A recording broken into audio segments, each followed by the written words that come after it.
entertainment, 100% electricity, 100% Pipebomb Radio with your host, Felix Olmedo. To be the man, you gotta beat the man. And Austin James.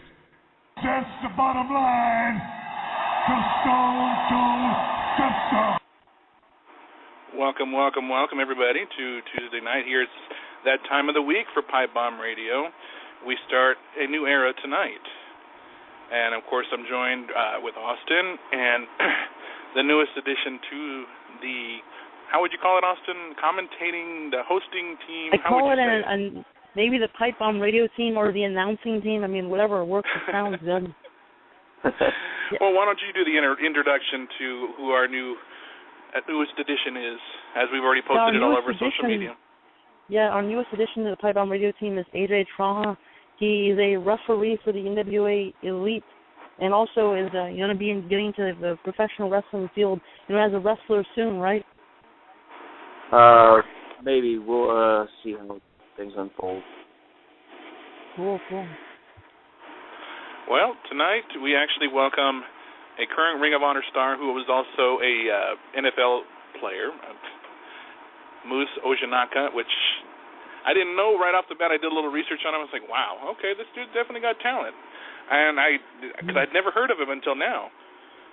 And I'm looking forward to getting to know more about him as we bring him on here in just a bit. Yeah, he's played for, I think, like 5 different football teams: the Atlanta Falcons, New England Patriots, St. Louis Rams, the Colts. I'm not going to say Indianapolis because I kind of get mixed up on that. And the St. Louis Rams. He's played for like 5 different teams. And now he's doing, seeing how he's going to do in the professional wrestling circuit, which is an entirely different thing from the football field.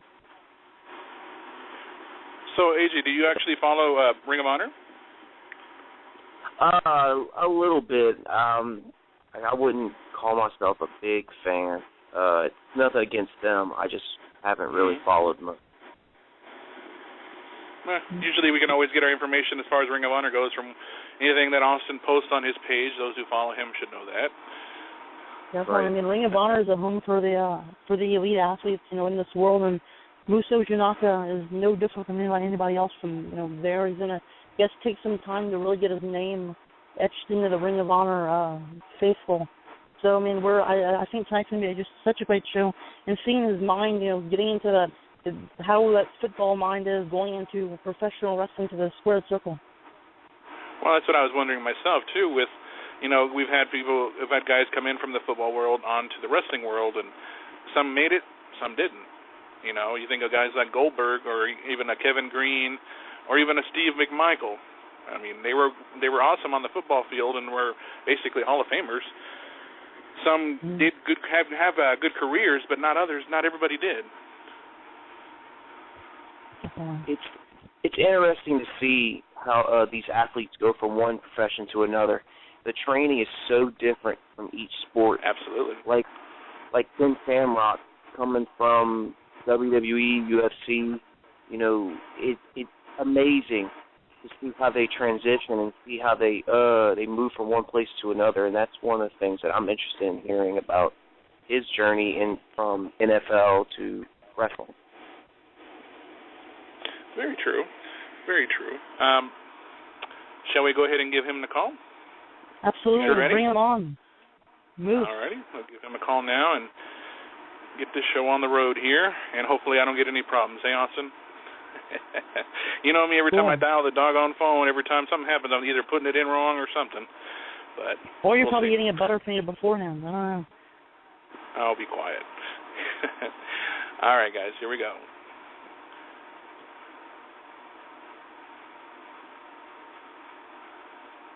Oh, no. Okay, maybe not. I told you. No, it didn't go through for some reason. Let me try this again. I swear I have all the luck with these phones here, but we'll see. Okay, the number you gave me, Austin, is not working for whatever reason. Okay, hold on. Let me see if I fine. sent Just you the right send them a one. message. Let them know. Because I've tried several times, both with the area code and the one, and then the area code, and then without the one, and each time it's not working.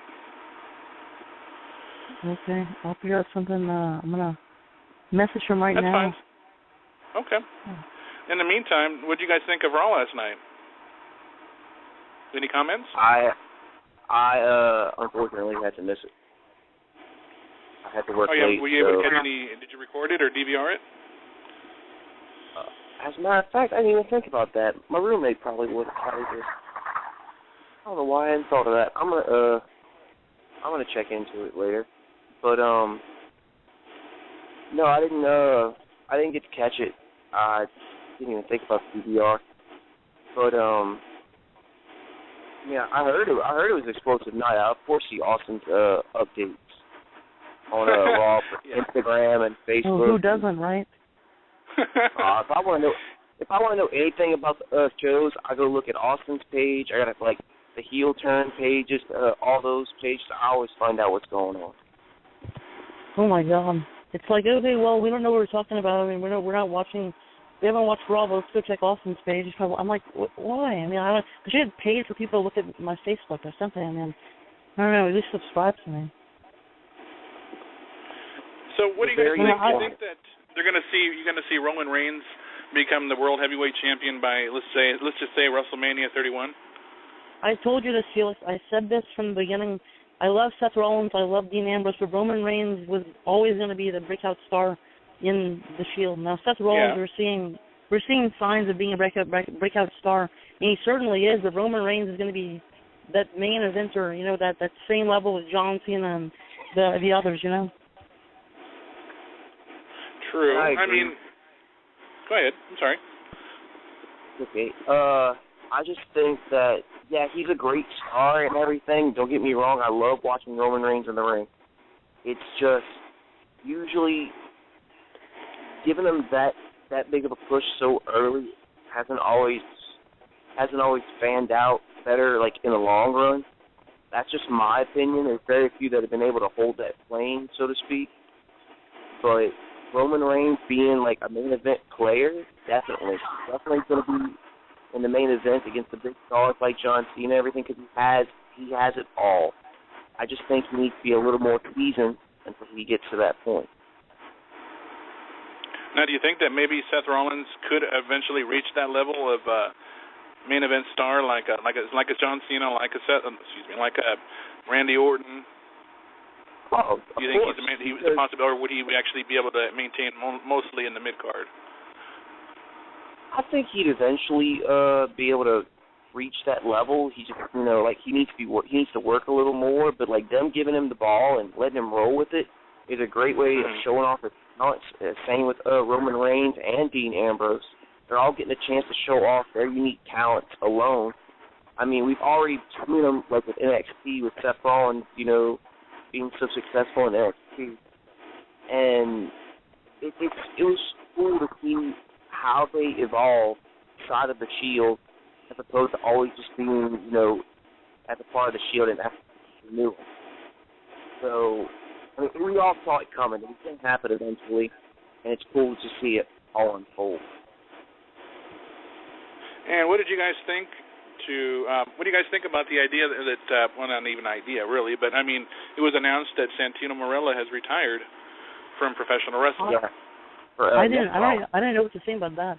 I mean, I've always, I'm not saying that I've been the absolute biggest fan of Santino Marella, but I always thought he was entertaining to watch in the ring. I mean, he's really unique, and he made me laugh a couple times. You know, he had that snake was, you know, what's his name? The Cobra. Yeah, he had the Cobra thing that he pulled out during his matches, which was, I mean, I guess since Mr. Sock, we haven't seen anything like that.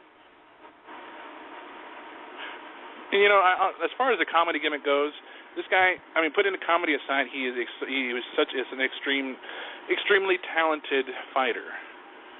And they stuck him with the comedy gimmick, but it just never left him. And I guess they thought it would be something he could roll. I mean, he did a good job with it. You know, when he was with Beth Phoenix, you know, when he was having issues with Steve Austin back then, and they brought back the beer truck. Oh, that was awesome.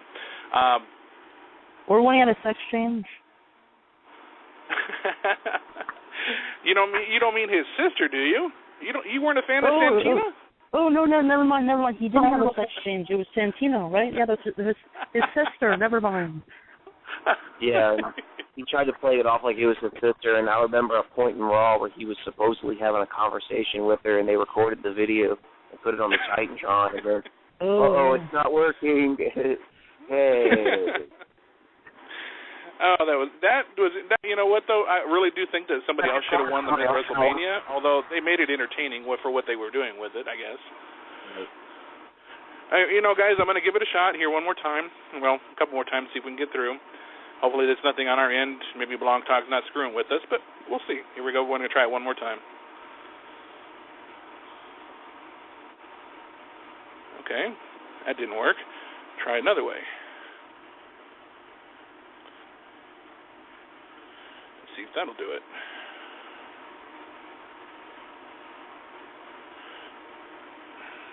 Okay, something's up. I hate when times like this happen. I know. I'm dialing it right. I mean, they said it was the right number, but I'm going to have Moose try and call into the show. I sent him a message. Okay, I'm not hearing AJ. I thought I heard him say something. No, I didn't say anything. Oh, my bad. I thought it was your phone or something because somebody's phone came on, and I don't know. It sounded kind of anyways, whatever. Looks like we're having a little bit of issues with their phone here. We'll keep this show going. Don't get me wrong, but we're going to keep trying again. Like Moose. It's not working though. The number I've dialed has not worked. But like Moose is actually a Ring of Honor superstar right now. We can make comparisons to people like, not in ring style or anything, but I'm saying strictly on them coming to Ring of Honor to places like WWE. Daniel Bryan, Seth Rollins, Antonio Cesaro have all had success in Ring of Honor and eventually made their way to WWE to have success. So, maybe Moose is another story of that. That could be true. Did he already have his first match? I didn't catch that. I don't think he had a match in the Ring of Honor yet. I'm not sure. I don't think he did. I think they just signed him and they showed him a few times on TV, but he hasn't had a Ring of Honor match. But you have to remember that he's actually trained under Mr. Hughes. He started training with him in 2012, and eventually had his first wrestling match, I believe, with Dragon Gate alongside the Bravado Brothers.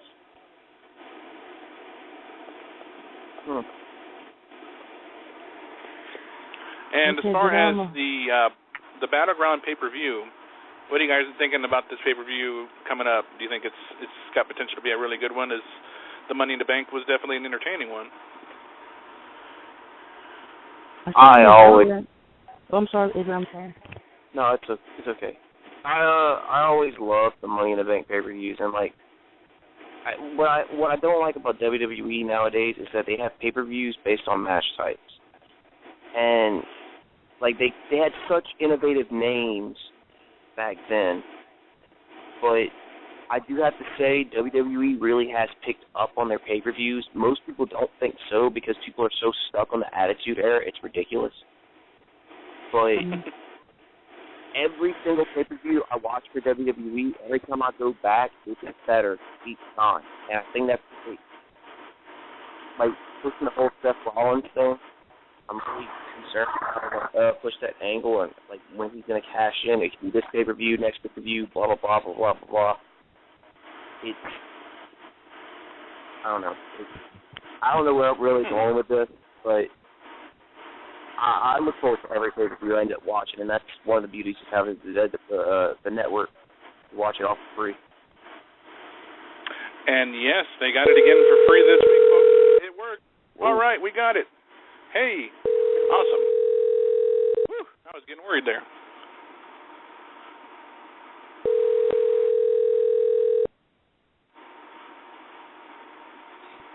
Hello. Hello, this is Felix, Austin, and AJ from Pipebomb Radio. How you doing, sir? I'm doing good. Hopefully we didn't wake you up. No, I'm up. Okay, just checking. But welcome to the show. We thank you for taking time to join us to talk about your career both in the NFL and, of course, in the Ring of Honor. Since I know that Austin was the one that set up this interview, I'm going to let him kick it off. But I will actually ask my very first question of the night, though. How old were you when you actually became a fan of professional wrestling? Shoot. Probably about that long ago. Yeah. I'm also maybe 10 years old. It was actually about 7. It was during the, I don't know what Royal Rumble was, but I don't remember when Ric Flair had won the title. He was the last. He pretty much won the Royal Rumble, so by him winning the Royal Rumble, he won the title. I think that was in 92. Okay. Rumble was 92. I was 7 years old, so yeah, that was a while ago. That was an awesome Royal Rumble, though. By the way, it was definitely a star-studded Royal Rumble. Yeah, honestly, I think that's the best one so far. I mean, can't argue that. There's been some good ones, but in my opinion, probably say that's the best one so far. Now, when you were young, going into your high school days, did you have sights on? Were your sights ever firstly on professional wrestling? Like that's what you're going to do, and then football kind of came in the way. Like, which one were you interested in first? Wrestling. Football wasn't a thing that I planned on doing long haul. You know how a lot of the kids, when they're in high school or whatever, they'd be like, I want to be a football player. I want to play in the NFL. Playing in the NFL wasn't something that I planned to do. It was just something that I was good at, and luckily I got drafted and I played as long as I did, But wrestling is always one of those things where, especially when I was in high school, I was like, man, I want to be a wrestler. I want to wrestle in WWE. Or at the time it was the WWF, and that's pretty much all that was going through my head. What the differences between the football training and the wrestling training? Which one would you find was more? How do you put it? Severe? I mean, they're both hard. I mean, football might have a little edge just because of the training camp aspect of things and having to have 2 practices a day in a hot ass heat, But I mean, wrestling training is not something. It's not a slouch either. I mean, especially all the different bumps you have to take, and I mean, they're both hard. I mean, it's hard to compare. It's hard to compare because of what it is. But I mean, if I had to give you one, I would put the football side of it a little bit harder just because of the training camp. I mean, wrestling doesn't have a training camp where you have to go two times a day in practice, I wish. Yeah. Now, who were some of your heroes growing up as a wrestling fan that you watched on TV? I got a bunch of guys that I looked up to in the wrestling world. I mean, Scott Hall was one of them. You got Ric Flair, I was a big fan of.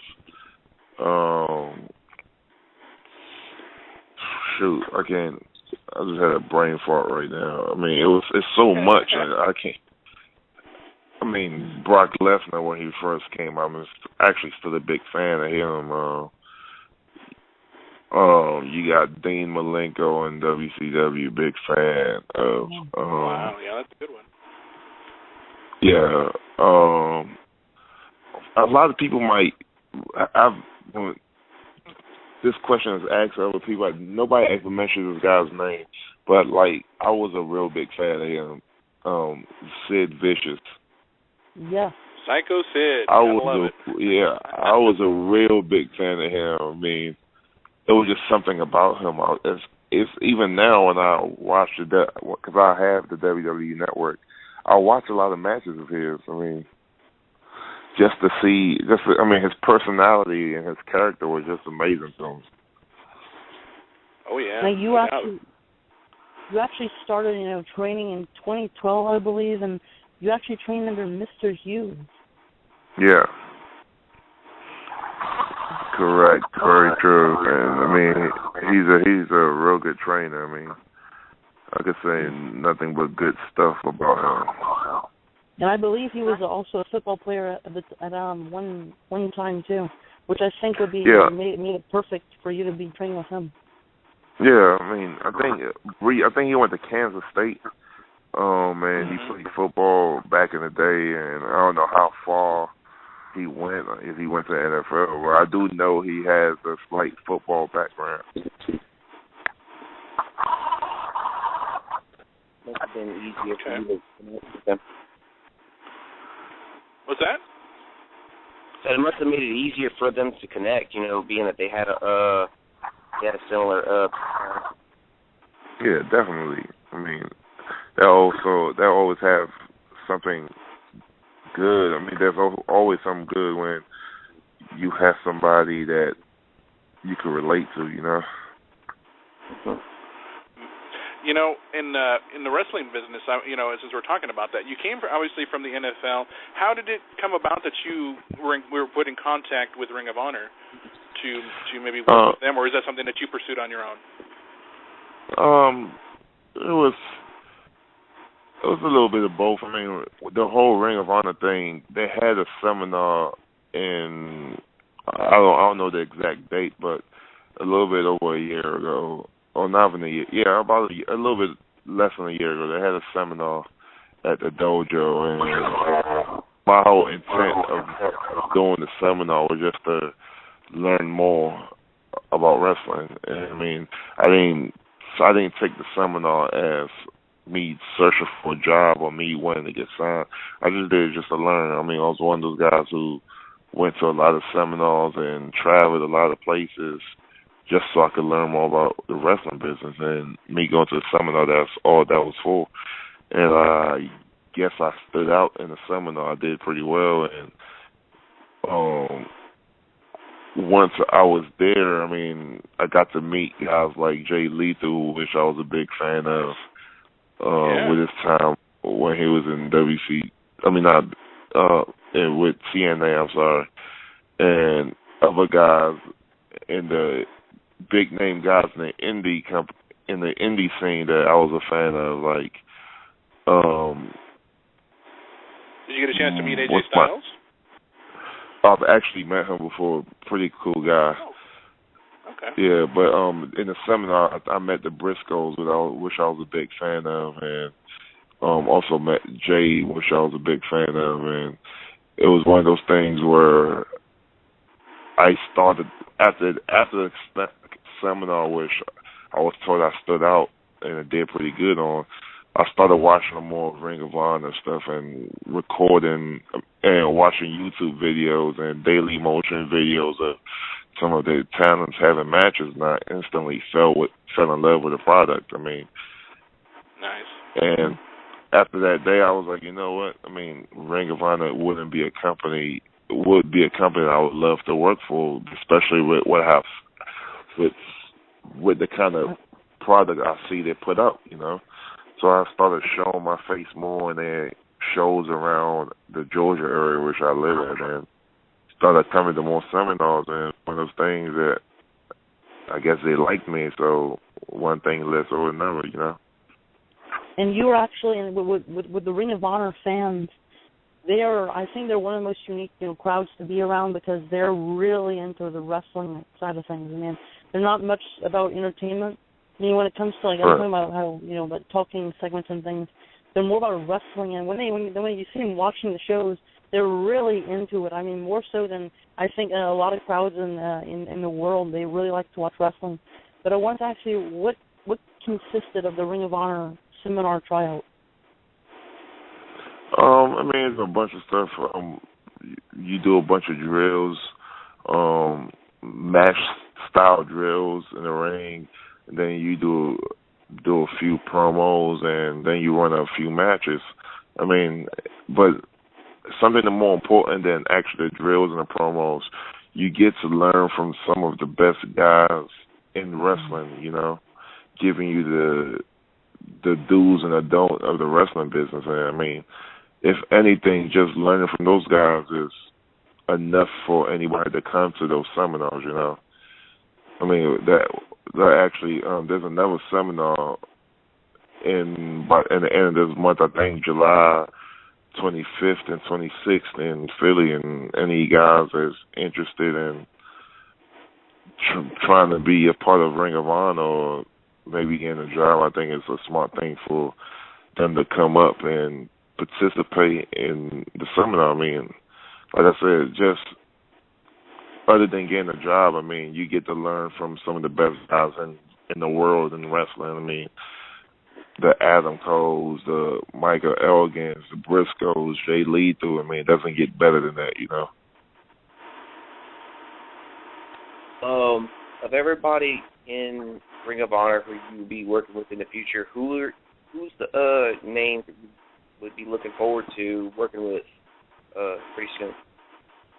I mean, I think this would be a cool match. I mean, and just one reason why, because I mean, I have a lot of respect for this guy, and he took me in and actually is like a big brother to me. So I want to, and he's probably one, in my opinion, he's one of the best wrestlers in the world. But I would love to have a match with Jay Lethal. Hopefully it happens. I mean, I'm sure it will before I'm done there in Ring of Honor. But I'm a big fan of his, and just being in the same ring with him would be phenomenal. Obviously, who wouldn't want to work Elgin? I mean, right now he's probably one of the best wrestlers in the world right now, not even in Ring of Honor, but the whole world. I mean, then you got Tommaso Ciampa, and I would love to work him, Michael Bennett, ACH. I mean, honestly, I would like to work everybody on the roster if I could. I mean, if you look at the Ring of Honor roster, it's probably the most talented roster out there, you know. And I was going to ask too, as far as right now with the product that's going out right now, do you keep up with you said you have the WWE Network? Do you keep up with what's on like WWE on TNA and of course with Ring of Honor as well? But I mean, do you keep up with the other shows as well? Yeah, I mean, I'm a wrestling junkie, so pretty much any time wrestling is on TV, you best believe I'll be watching it. I mean, and it's also a great source to study. I mean, see what people are doing and what not to do in your matches. I mean, there's one thing you don't want to do. You don't want to do things in your matches that somebody that's over on TV is doing, you know. So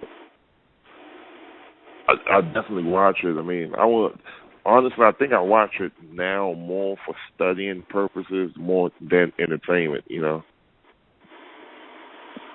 Understood. I mean, it's some matches out there where, like, depends on the bookings that's really intriguing that I really want to watch. But for the most part, when I watch wrestling now, if it's TNA or WWE or whatever companies that's out there, I'm watching it more to study, to learn from. And, you know, we were kind of comparing things from, you know, earlier in the show, before you came on with us, and we were kind of comparing how, you know, people like Daniel Bryan, Seth Rollins, CM Punk, Antonio Cesaro, they all have been going through Ring of Honor and had success there along with success in WWE. And I don't know, to me it feels like WWE, whether they're probably not going to say this, I mean, out loud, Ring of Honor is sort of like almost like a proving ground, I guess, for going into the next step of like NXT, for example. I mean, it definitely is. If you look at some of the guys, top guys in the company right now, a lot of those guys came from, if not Ring of Honor, but the indie scene, you know. So I mean, you're definitely right. It's almost like Ring of Honor is like the real developmental, I mean, you know.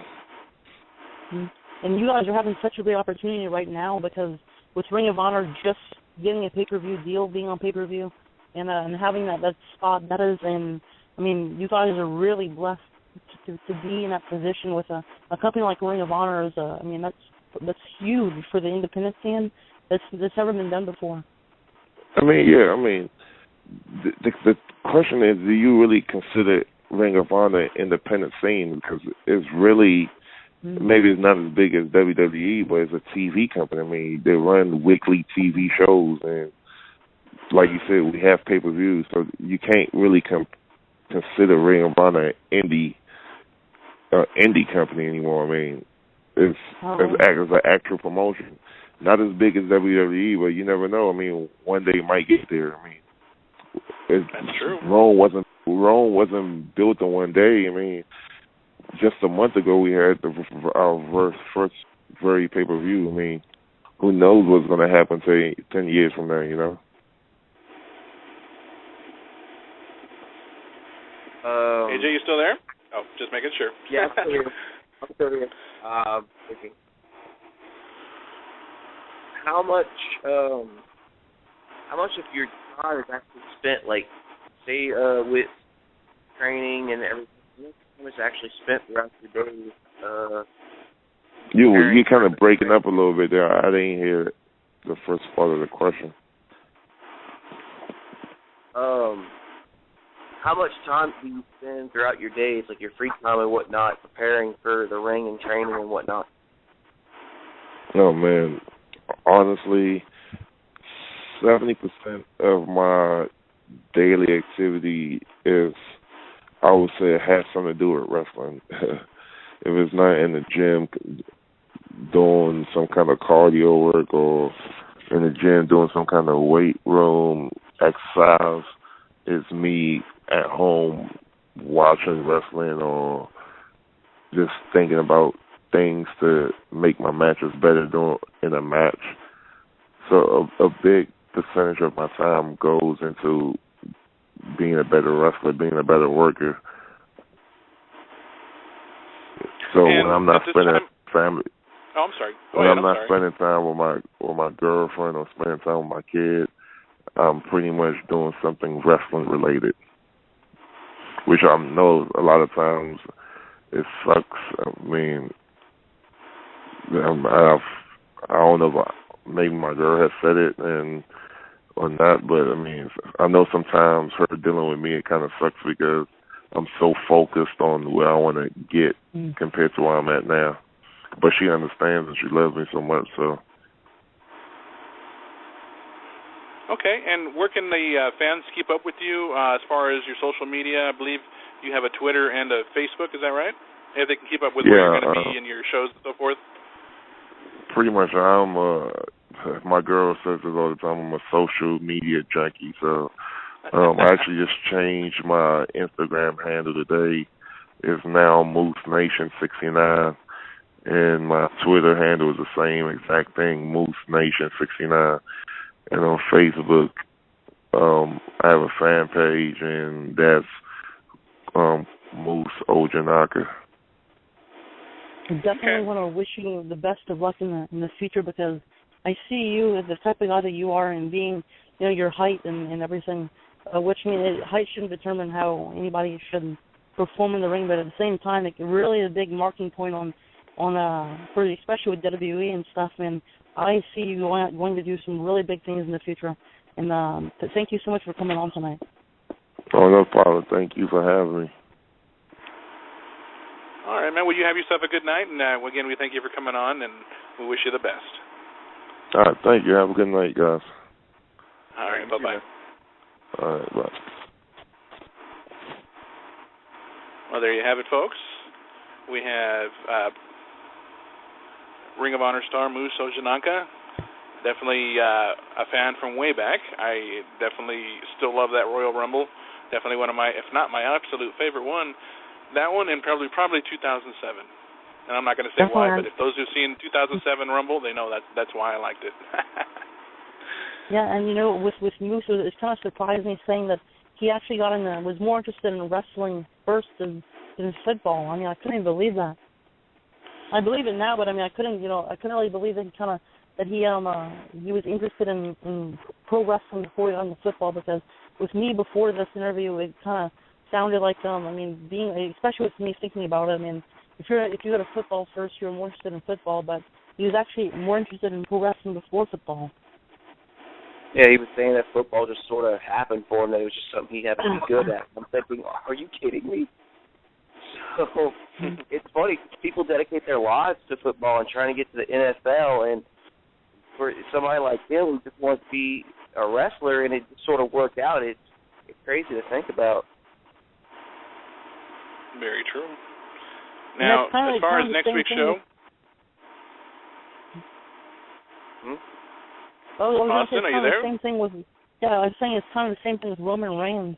Roman Reigns is actually I can't remember what football team he was on, but he was on a professional football team before coming into WWE.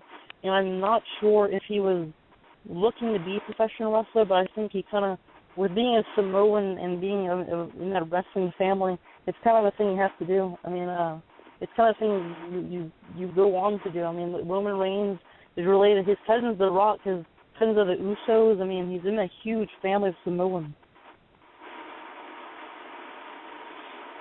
Okay. Yeah, and actually, yeah, he definitely is. But I wanted to mention because we got an actual, I guess you could say, an elite double feature next week. Definitely. Tell us a little bit about that, Austin. Yeah, next week we're actually going to be having on professional wrestling veteran John Saxon along with his son, who's actually his boss in the Elite Championship Wrestling, NWA Elite Championship Wrestling, Sean Saxon.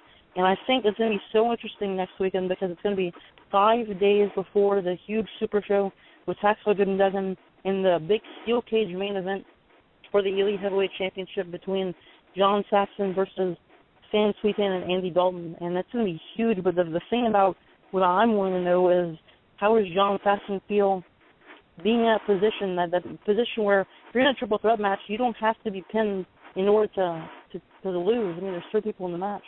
So how does he feel about being in that area of basically not knowing what's going to happen? I mean, he has to be a pretty confident guy in order to be in a triple threat match, especially when a steel cage is surrounding it.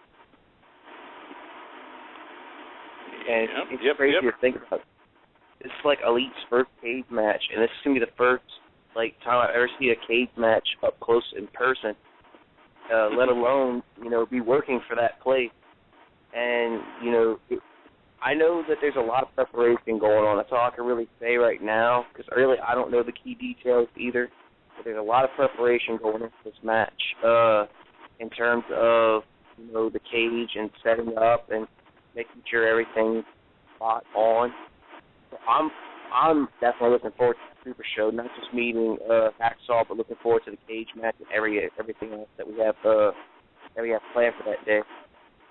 And not only that, there's also going to be that huge NWA North American Heavyweight Championship title match between former guests on Pipebomb Radio, Byron Wilcott and Purple Haze. Both former guests clashing to see who's going to be the champion. And what's cool is that Byron was actually the North American Heavyweight Champion the last time we had him in 2013, the beginning of the beginnings of Pipebomb Radio, and now he has that title again. So, and he said he's the best in the world. So he's probably going to prove it again. I mean, my money's on Byron. I mean, he says what he is. I'm not saying that Purple Haze isn't, because Purple Haze has pulled out some victories. I mean, he is the former Elite Heavyweight Champion. So, I mean, I guess each side of the coin is undecided. I'm pulling for Perk so he can bring it home. That's just me, though. Yeah. Well, I tell you what, guys, we actually do have a caller on hold. Shall we go ahead and take the caller? You got that answer in a question or two? Sure. Let's bring him on from area code 281. You're on with Felix, Austin, and AJ. What can we do for you?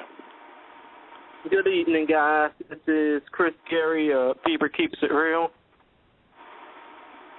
What's up? How you doing? And I'm doing all right, sir. But I know y'all just had former NFL offensive lineman and current Ring of Honor professional wrestler Quinn Ojinnaka on the show. Now, I wanted to ask him this question, but I was kind of a little late to the punch, so to speak, so I'm going to go ahead and have y'all answer this question that I was supposed to ask him. When it comes down to when it comes down to NFL players wanting to be involved in professional wrestling, or in this case, football players in general wanting to be involved in professional wrestling, do they basically have to run the same type of training necessary to become a football player, like body workouts, leg strength workouts, stuff like that?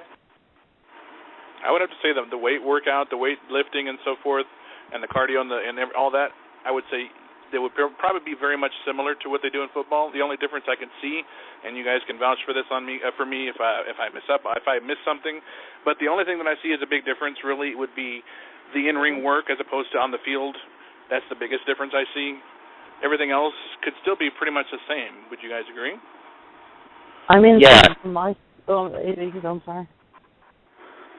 It's just working out in the heat. Like when you're playing football, you're out in the elements. And that has a big part of your training regimen and what you're doing, as opposed to the ring. You're usually indoors and all that.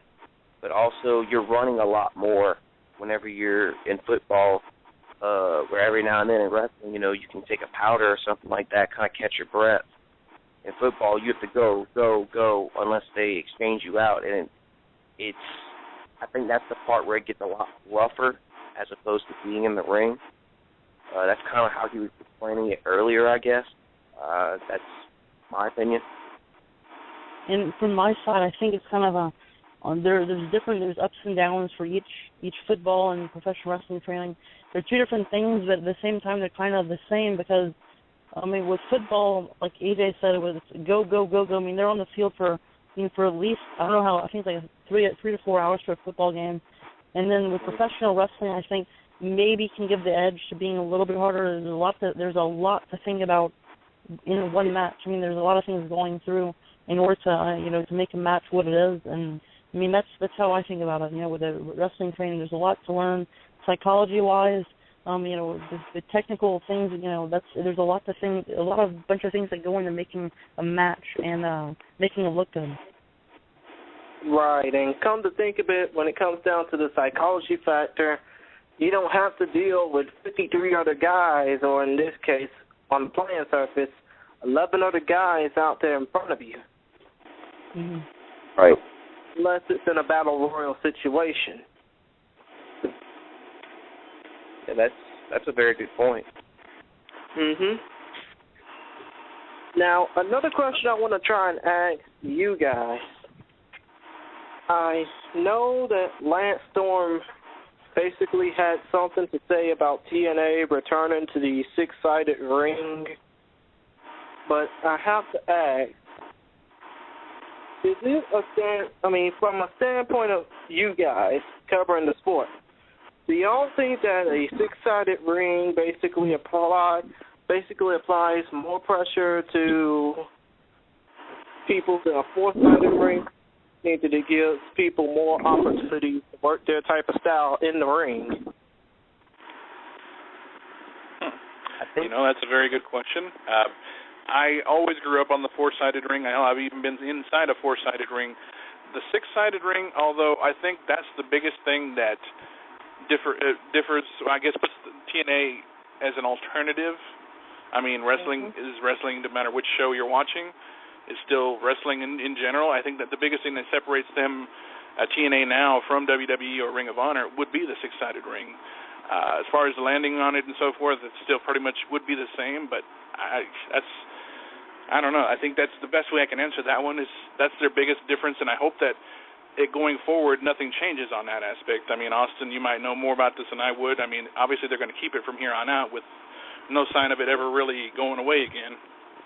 I think this is the same fact that I think maybe you can agree with me when I say this, that the six-sided ring is something that sticks out when you're turning the channel, you're channel searching. When you see a six-sided ring and guys wrestling inside of it, it kind of makes you stop and want to check it out. Okay. Which in turn makes people want to watch them. We thank you, man, for calling in tonight. We're sorry we didn't get you on there with Moose.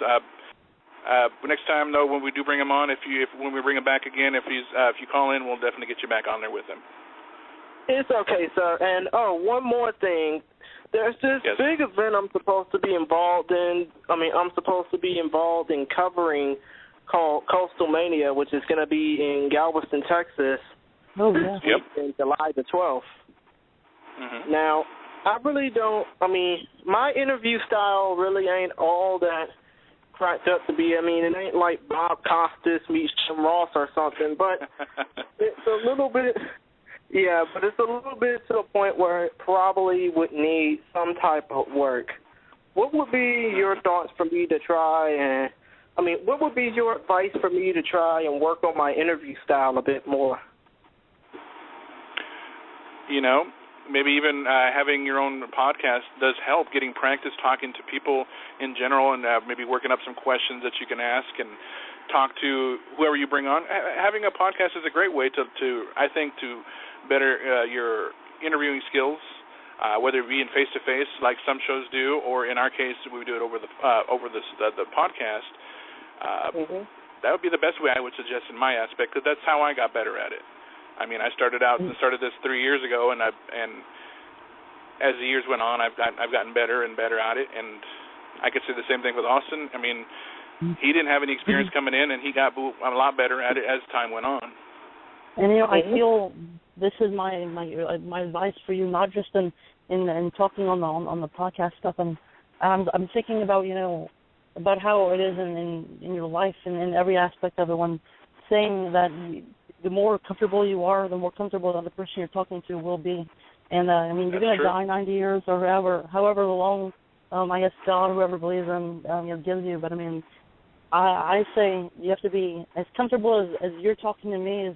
I'm going to talk to you the same way. I'm not going to be, nervous the entire time. And you have to kind of, throw yourself out there.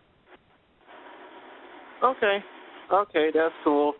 Well, in this case, thank y'all for letting me on. I know y'all got other callers and much more wrestling news to get to, but anytime y'all want to be on Fever Keeps It Real, which even though we're not going to have a show this Thursday, we're supposed to be having a show next Thursday and a live show this Saturday, I'll be sure to let Paul Wayne, the guy who runs the show, know that y'all want to be a part of it.